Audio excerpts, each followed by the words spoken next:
Alors, camarades peuple d'Afrique, peuple de Côte d'Ivoire, citoyens du monde, mes chers frères et sœurs, peuple de l'Iptako Groupe, soyez salués en vos rangs, grades et qualités. Frère, Roman, l'heure est grave. Vidéo là, partagez-la au maximum. Parce que il y a beaucoup de vérités qui seront dites. D'autres vont aimer, d'autres ne vont pas aimer. D'autres même vont m'insulter, y compris ceux de notre camp. D'autres vont m'insulter. Mais les vérités là, il faut les dire. Et on ne va pas se taire là-dessus. On doit dire. Je vais aborder deux sujets. Le premier sujet concernera, n'est-ce pas, l'arrestation du pasteur David Jérémie. Le deuxième sujet sera sur les nominations au sein du PPAC, notre parti politique. Alors, camarades d'Afrique, commençons très rapidement par le premier sujet. Depuis le 10 août, j'ai suivi de l'arrestation du prophète jusqu'à aujourd'hui. J'ai su les événements qui tournent autour de cette arrestation-là. Ceux qui parlent, ceux qui soutiennent, ceux qui ne soutiennent pas, ceux qui l'attaquent, je suis tout. Mais je ne parle pas. Parce que je voulais voir jusqu'où l'Ivoirien pouvait aller, d'accord, dans sa soumission, dans son zombisme. Jusqu'où on pouvait aller. La Côte d'Ivoire est le seul pays de mémoire où on arrête un homme de Dieu de la trempe de David et Jérémie et puis personne parmi ses fidèles ne manifeste. Même un seul parmi ses fidèles n'est sorti dans les rues pour manifester. J'ai dit, ouais, on a atteint un autre niveau en Côte d'Ivoire. Aujourd'hui, il faut le dire, une partie du peuple ivoirien est devenue comme une pièce, d'accord, remplie de casseroles, de vieilles casseroles. Et dès qu'on jette un objet là-dedans, après, c'est fini. Rien, aucune réaction. Tu jettes, tu prends caillou, tu jettes dans la pièce nette, les vieilles casseroles là. C'est comme ça une partie du peuple de Côte d'Ivoire est devenue. C'est-à-dire que du bruit dans le vide. Du bruit dans le vide. Mais, quand on parle de cette partie du peuple de Côte d'Ivoire, il faut donner l'identité de ceux qui abrutissent. C'est des franges de la population ivoirienne. Il faut identifier ceux qui abrutissent. C'est des franges du peuple de Côte d'Ivoire. En réalité, c'est les mêmes pasteurs, les mêmes imams qui abrutissent une frange de la population ivoirienne. Comment? Toi, tu vas t'asseoir à l'église pour dire non, Dieu va faire cela, Dieu va régler leur compte. Regardez seulement, soyez patients. Dieu va régler leur compte. C'est Dieu seul qui peut régler leur compte. C'est Dieu seul qui peut faire. Et puis, les fidèles disent Amen, Amen, Amen, Amen. Les imams disent intoléralement, laissons à Dieu, c'est Dieu qui peut gérer, c'est Dieu qui s'occupe d'eux, c'est Dieu qui va s'occuper d'eux. Voilà le poison d'une frange de la population ivoirienne. Bon, aujourd'hui, Pasteur Jérémie, je te soutiens de toutes mes forces. Tu as toute ma solidarité. Mais il faut qu'on se dise la vérité. Vous avez passé tout votre temps à abrutir vos fidèles en leur disant que c'est Dieu qui va descendre pour venir faire. Bon, voilà maintenant, Dieu est venu toi voilà maintenant, ils sont venus toi te prendre pour te mettre en prison. Ils t'ont torturé. Et ils t'ont mis en prison. Au lieu que tes fidèles se mobilisent pour faire du bruit, pour faire du vacarme, pour faire du tapage, afin qu'on te libère, comme tu leur as dit, c'est Dieu qui va faire. Alors tes fidèles, ils se réunissent dans l'église et ils prient pour que Dieu te fasse libérer. Pour que Dieu te protège et que Dieu te fasse libérer. Sinon, eux, ils ne peuvent rien. C'est Dieu qui peut tout. Donc, voilà, maintenant, ils sont là. Toi, tu es là. Vous connaissez ces deux messieurs-là? Malcolm X, Martin Luther King. Malcolm X était imam. Parce qu'il était dans le groupe, dans le mouvement de Elijah Muhammad, Nation of Islam. Il était dans ce mouvement-là. Il était un haut cadre de ce mouvement. Il faisait prier les fidèles. Il est même parti à la Mecque. Et c'est le papa de Tariq Ramadan qui était son guide à la Mecque, qu'il a reçu à la Mecque. Tariq Malcolm X. Martin Luther King. On l'appelait pasteur Martin Luther King. Il a été pasteur à 25 ans en 1955. L'église baptiste d'Atlanta. Il était pasteur là-bas avec son papa. Et son papa l'a laissé, il est devenu pasteur.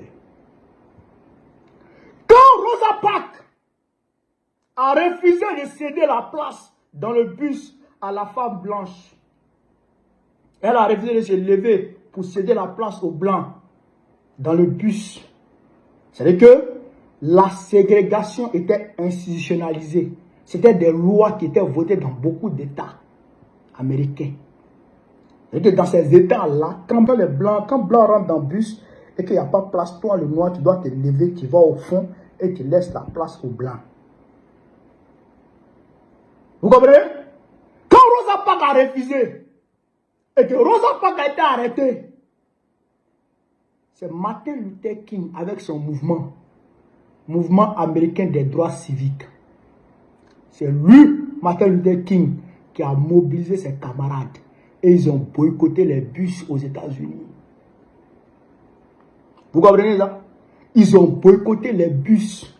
Ils ont boycotté les transports. Ils ont organisé des grosses manifestations. La plus grosse manifestation jamais enregistrée aux États-Unis d'Amérique, c'est la manifestation de Martin Luther King avec près de 300 000 personnes. Martin Luther King, il n'avait que 25 ans, 30 ans. Il est mort à 39 ans. Il était pasteur. Et il n'était pas le seul pasteur dans le mouvement. Il y avait plusieurs pasteurs qui étaient dans le mouvement, qui luttaient. C'était une lutte politique. Bon, c'était une lutte pacifique. Mais après, vers la fin de sa vie, d'accord, il est devenu radical. Il a commencé à s'attaquer véritablement à l'impérialisme. Sinon, il luttait simplement pacifiquement pour les droits civiques. De l'autre côté, Malcolm X, lui, il luttait. C'est les Malcolm X là qui ont dégagé l'idée des Black Panthers, c'est-à-dire de se défendre, de créer une armée aux États-Unis d'Amérique pour se dresser contre le Ku Klux Klan, contre les racistes décomplexés, les officiers racistes décomplexés qui tiraient sur les Noirs quand on les voit dans la rue. C'est-à-dire qu'on te tire dessus parce que tu es noir. Et ça n'a pas qui part. Malcolm X étant imam, Martin Luther King étant pasteur, se sont dressés contre ça. Mais aujourd'hui, vous voyez votre peuple, il est en train de souffrir. Il meurt de faim. Abidjan est la ville la plus chère au monde. Vous voyez, on casse les maisons des gens. Vous les imams, vous dites que il faut laisser à Dieu. Vous les pasteurs, vous dites il faut laisser à Dieu, c'est Dieu qui va s'occuper de ça. Vous là, vous êtes plus instruits que Martin Luther King ne l'a été. Vous êtes plus instruits que Malcolm X ne l'a été. Vous êtes plus instruits que Marcus Garvey ne l'a été. Celui-là même qui se faisait appeler de Black Moses, le Moïse noir. Marcus Garvey, qui se faisait appeler le Moïse noir, qui se disait qu'il avait assigné comme mission de ramener tous les afro-descendants, d'accord, en Afrique noire, sur le continent. Vous êtes plus instruits que ces gens-là? Hein? Pour Marcus Garvey, Dieu est noir, Jésus est noir et Satan est blanc. Pour Marcus Garvey. Et même pour moi, Dieu ne peut pas être blanc. Parce que Dieu ne peut pas être cruel contre sa propre image. Parce qu'on dit que Dieu a créé l'homme à son image. Dieu ne peut pas être cruel contre sa propre image. C'est Satan qui peut être cruel contre l'image de Dieu. C'est ça qui est la vérité. C'est la philosophie Rasta qui a été reprise aussi par Bob Marley. Dieu, Jésus est noir, Satan est blanc. Et nous le disons, Allah est noir, Satan est blanc. C'est ça qui est la vérité. Mais si vous restez dans vos églises et vos mosquées, en train d'abrutir le peuple, en train d'endormir le peuple, vous injectez vos doses, c'est-à-dire d'opium, de drogue, dans le cerveau du peuple pour l'endormir. Mais ne vous étonnez pas qu'il soit passif, qu'il soit indifférent et qu'il s'engouffre dans des prières qui ne vont aboutir à rien lorsqu'on vous arrête. Lorsqu'on vous arrête. Comme moi, j'ai été arrêté à Paris. Le peuple est sorti et c'est parce que le peuple est sorti que je n'ai pas été envoyé à Abidjan.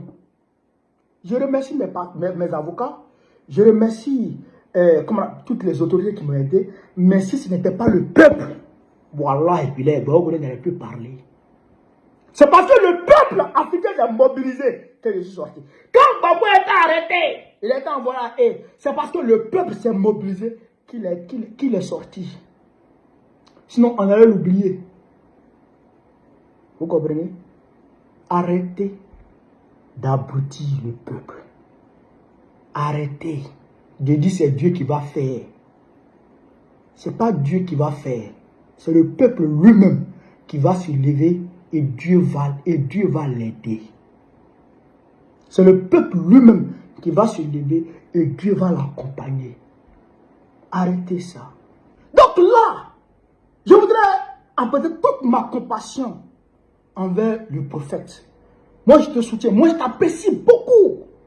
Et je souhaite que tu sois libéré. Mais le pays de Côte d'Ivoire, c'est compliqué. Et ça, actuellement, il faudrait rééduquer le peuple. Parce que comme Marcus Garvey le disait, les premiers esclaves, les premiers ex-esclaves africains qu'ils ont récupérés avaient même du mal à se brosser. Ils ne savaient même pas se brosser. Il fallait leur apprendre à se brosser, leur apprendre à lire, leur apprendre la vraie version de la Bible, la vraie version des livres saints, et puis leur apprendre à devenir des hommes, à se considérer comme des êtres humains. Et donc, je pense que cette rééducation s'impose en Côte d'Ivoire. Il faut rééduquer le peuple de Côte d'Ivoire, qui a été endoctriné, qui a été pour la plupart abruti. Excusez-moi, hein, je parle cash pour qu'on puisse se comprendre. Qui a été abruti. Et cette rééducation incombe aujourd'hui au leader du PPACI. Je dis PPACI parce que il n'y a pas d'autres leaders en Côte d'Ivoire qui peuvent gérer ça. Il faut le dire, il ne faut pas se cacher. La société ivoirienne est politisée.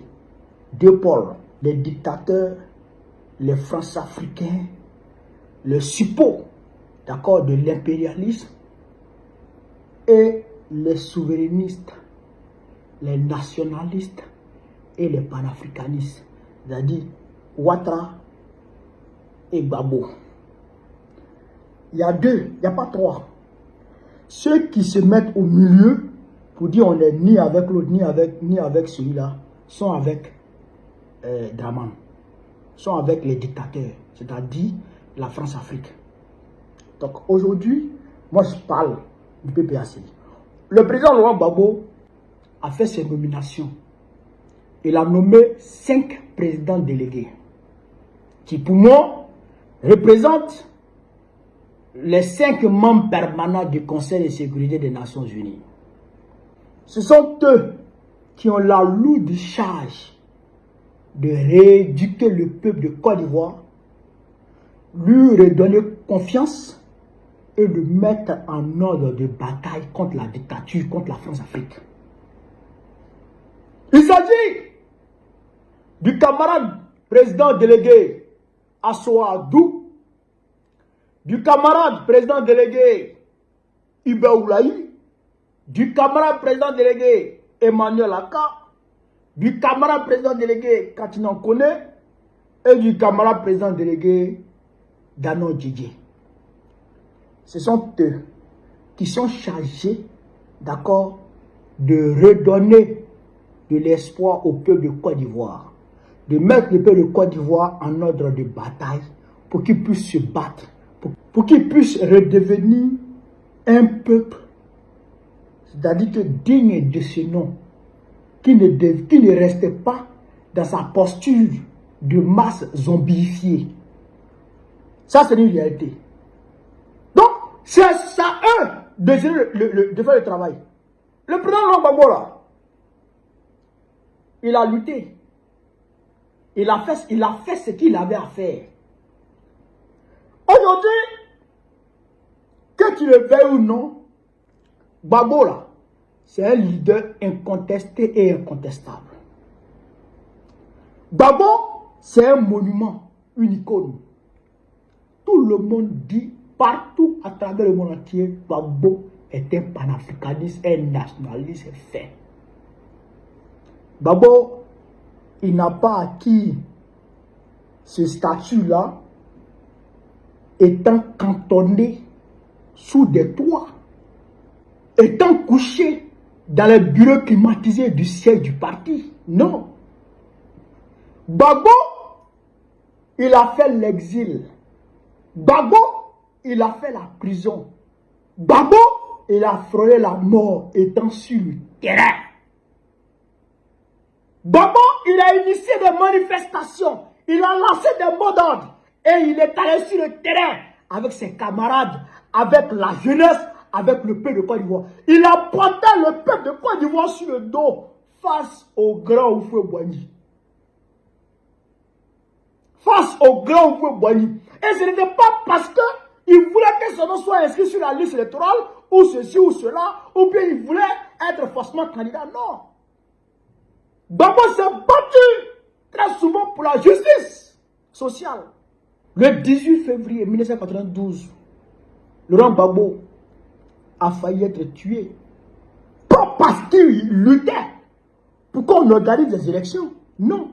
Parce qu'il luttait pour que justice soit faite pour les étudiants qui ont été, c'est-à-dire que violentés, qui avaient été maltraités, qui avaient été tabassés. D'autres même avaient été tués par l'armée de feu, le président Houphouët-Boigny.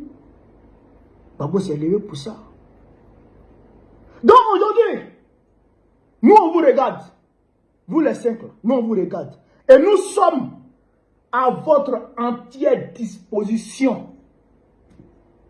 Nous sommes, parce que même si Gbagbo nomme aujourd'hui le père Daloa comme président exécutif du PPACI, nous là, en tant que militants disciplinés, on va se mettre à la disposition du père Daloa. Parce que c'est Gbagbo que nous regardons. Quand il parle, on l'exécute. Donc nous là, nous sommes à votre entière disposition. Ce que Gbagbo a fait, et puis tout le monde l'a aimé. Faites ça, on va vous aimer. Faites ça, on va vous suivre. Et le peuple va vous applaudir. Mais si vous restez dans le siège du PPACI, en train de faire des tribunes, tribune 1, tribune 100, je ne sais même plus on est à quel numéro de tribune. Si vous devenez des cadres de tribunal, au lieu d'être des cadres combattants, on va vous dire la vérité. On va vous dire la vérité. Ça, il n'y a même pas d'état d'âme. On va vous dire la vérité. Donc, il faut mener le combat. Il faut mener le combat. Aujourd'hui, là, il faut le dire clairement. Les politiques de dénonciation, communiqué, PPAC dit, déclaration, PPAC condamne, déclaration, ça là, vous savez que ça là, ça ne marche pas. Ça là, c'est zéro. Qui aujourd'hui en Côte d'Ivoire ne sait pas que Ouattara est un criminel? Même pas en Côte d'Ivoire. Qui aujourd'hui dans le monde ne sait pas que Ouattara est un terreau? Qui ne sait pas ça? Qui ne sait pas ça? Donc, économiser, c'est-à-dire que votre histoire de tribune, économiser c'est un peu quoi? Moi j'aimerais vous voir, c'est-à-dire que dans des meetings, même si ce n'est pas de grands meetings, les petits meetings, vous partez saluer par exemple une fédération, vous partez visiter peut-être une fédération et vous donnez un discours là-bas. Vous partez visiter une fédération, vous donnez un discours là-bas. Mais un discours de tribune là, ça nous fatigue. Tribune là, faites une fois, tu es dans le mois, ou bien même là, tu es chaque 3 mois, faites une fois. Ça nous saoule, votre affaire de tribune là. Ça nous saoule. Soyez sur le terrain. Le militantisme ne se cantonne pas sous un toit. Le militantisme ne se cantonne pas sous un toit. Il se mène dans les rues. Il se mène sur le terrain. Nous voulons vous voir sur le terrain. Laurent Gbagbo était sur le terrain. On était petit. Mais on voyait Laurent Gbagbo partout dans la Côte d'Ivoire. Même dans mon village, c'est là. Laurent Gbagbo est parti là-bas. Même à Kali, on dit il est rentré là-bas. On veut vous voir là-bas. On veut vous voir sur le terrain. Vos histoires de tribunes là, ça nous saoule. Moi, je vous dis ça. Donc, si ça ne marche pas, si les Ivoiriens ne sont pas rééduqués pour les mettre en ordre de bataille, pour les mettre sur le terrain, si vous ne trouvez pas ces moyens-là, c'est que vous aurez échoué. Et on ne va pas se taire. Si vous voulez, nommez-nous. Si vous ne voulez pas, ne nous nommez pas. Nous, on mène le combat. On mène le combat. Peut-être que d'aucuns diraient, mais toi tu es au Burkina Faso, il faut rentrer. Personne ne peut me dire ça. C'est pas moi, pas moi qui m'a dit ça. C'est parce que je me suis battu sur le terrain, à Paris là-bas, que Macron et Ouattara ont tenté de me tuer, que je me suis retrouvé ici. Et en Côte d'Ivoire, ceux qui se sont battus sur le terrain, on sait où ils sont. En Côte d'Ivoire, ceux qui sont battus sur le terrain, on sait où ils sont. Voilà. Donc, quelqu'un peut me dire ça. Donc, il faut prendre le leadership. Parce que si on s'amuse et qu'on ne mène pas le combat pour le peuple de Côte d'Ivoire, un jeune va quitter quelque part pour venir ramasser le leadership et le peuple va le suivre. Le peuple sera caduc. On ne va pas aller quelque part. Parce qu'aujourd'hui, tout le monde sait, tout le monde voit la réalité. Tout le monde sait que Laurent Gbagbo est en train de se retirer petit à petit. Tout le monde voit. Donc, aujourd'hui, on vous regarde qui peut prendre la place de Laurent Gbagbo. Qui peut mener la lutte contre Laurent Gbagbo. C'est ça, nous, on regarde. C'est ça, le peuple regarde. Mais s'il n'y a personne au PPACI pour sortir de l'eau, pour mener le combat comme Laurent Gbagbo le faisait, mais un jeune va quitter quelque part, un jeune leader va quitter quelque part, et il va prendre le leadership, et les gens vont le suivre. Et 2030 que vous guettez là, Au moins, il n'est pas piqué devant ce jeune. On est à l'aide des réseaux sociaux. Rappelez-vous comment Jordan Bardella a renversé les choses en France. Avec TikTok, il a renversé le cours de la politique française. En moins de 2 ans. Avec TikTok. Donc, si on ne savait pas, vous l'avez vu, comment on appelle ça, en Roumanie, ce qui s'est passé. Vous avez vu, avec TikTok seulement, en quelques mois, le gars il a renversé la tendance. Donc, il faut mener le combat. Il faut mener le combat. Il faut rééduquer le peuple. Il faut redonner de l'espoir au peuple. Et il faut mettre le peuple en ordre de bataille pour qu'il vous suive. Nous sommes là. On est à votre entière disposition. Et on est prêt à mener le combat. On est prêt à prendre la diaspora là. On est prêt à bouger. On est prêt à faire bouger la diaspora comme on le faisait. Comme on sait le faire. Conformément à la ligne du parti. On sera à votre entière disposition. Mais menez le combat. C'est ça qui est la vérité. Camarades, voilà ce que je voulais vous dire. Je l'ai dit à la table de la vidéo. Ça va pas plaire à beaucoup de personnes. Beaucoup vont m'insulter. Beaucoup vont approuver. Mais c'est le combat. À l'heure où on est arrivé là. Il y a des choses qu'on ne peut plus garder. Il faut se faire sortir pour que les choses bougent. Voilà ce que je voulais vous dire. Sur ce, vive l'Afrique libre. Vive le panafricanisme. Vive le peuple panafricain. Vive l'AES. Bago présente très prochainement. Inch'Allah. On est ensemble.